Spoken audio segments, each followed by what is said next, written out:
Meet meet అనే concept ఎంఈఏటి meet. Meet అంటే మనం అనుకున్న మీట్ కాదు. మీట్ అంటే మీ ఎం అంటే మెడిటేషను, ఈ అంటే ఎన్లైన్మెంట్, ఏ అంటే అవేర్నెస్, టీ అంటే థాట్ పవర్.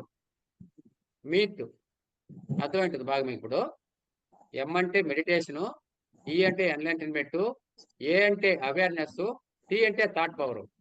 సో ఎవరికైతే థాట్ పవర్ బాగుంటుందో వాళ్ళు ఏది అనుకున్నా అది జరిగిపోతుంది, వెంటనే జరిగిపోతుంది. ఎందుకంటే వాళ్ళ థాట్ పవర్కి అంత శక్తి ఉంటుందన్నమాట.